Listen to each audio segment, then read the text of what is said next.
Hello everyone, it's Ellen and I'm back with another junk journal with me process video to share with you today.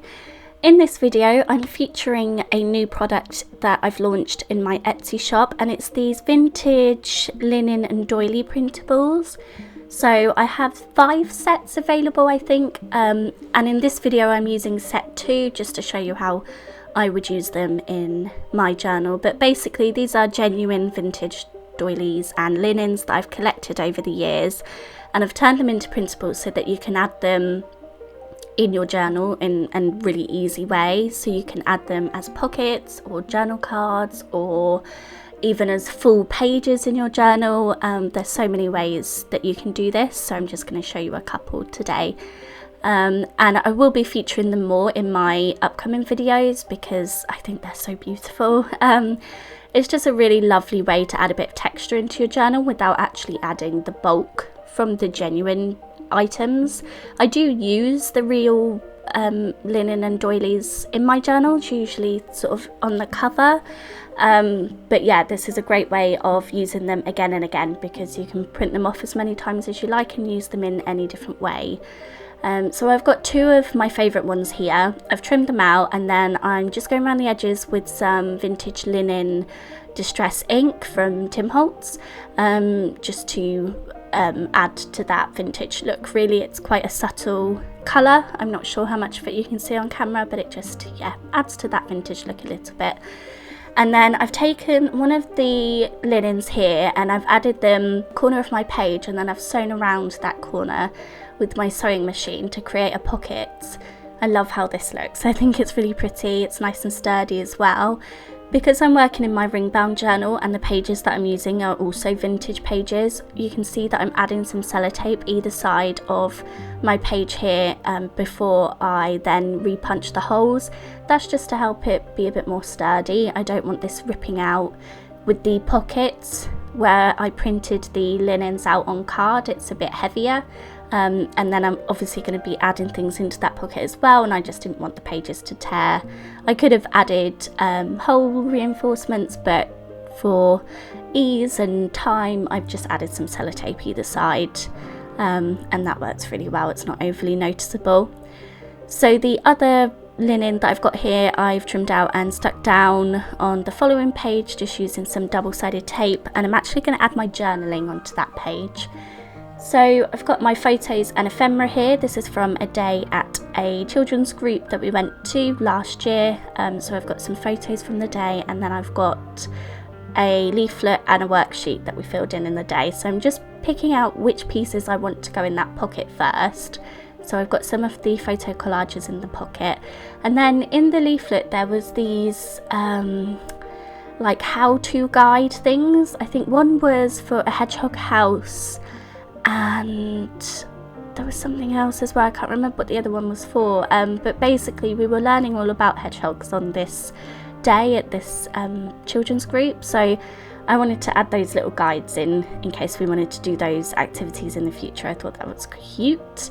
I trimmed down the worksheet that we did and just slipped that behind the photos as well, so I can keep that. And then I'm working out where I want the rest of the photos to go, and I've got a sort of an idea here. You can see roughly where they're going to go. I'm just trimming them out and getting them ready. I'm then going to back all of my photos with some white paper. So I've got some white paper scraps in this little wallet here, and I'm going to back them all with white paper before I then back them with some pattern paper. I just like the border that it creates, and it really helps the photos stand out against the background and the pattern papers that I'm going to add. It's just a nice sort of bright edge, so it sort of draws your eyes to the photos first. So once I've backed all of the photos with that white card or paper, I've then gone through some of my pretty scraps, and I've got sort of pinks and blues and yellows here. And I've got quite a few scraps of pattern papers that are really small, so rather than try and back the photos fully, I'm tearing little strips and then using them to sort of border the photo. I hope you can see what I mean here, but I'm using a mixture of patterns and colours, and eventually the entire photo will be bordered with these little strips. That way I'm using up these scraps of paper that I can't bear to throw away because they're really pretty, and adding a nice border to my edge, adding a nice border to my photos without wasting a lot of pattern papers. So this is a great thing to do with your scraps if you're like me and you keep them all, which you should, because there are so many things you can do with them. Do not throw those paper scraps away. This is one way that you can use them to back your photos in a way that adds lots of fun colour and pattern. I didn't show all of the photos that I backed because I did them all in the same way. I'm either tearing or cutting the patterns, and I'm just using a mixture of them just to really tie in those colours. I'm kind of focusing on the colours that I've already got in the linens. So there's pink, blue, yellow. Those are the main colours in my paper scraps that I'm trying to pull through from those linens. I'm adding a couple of floral stickers just to embellish some of the blank spaces that I've got on my page, and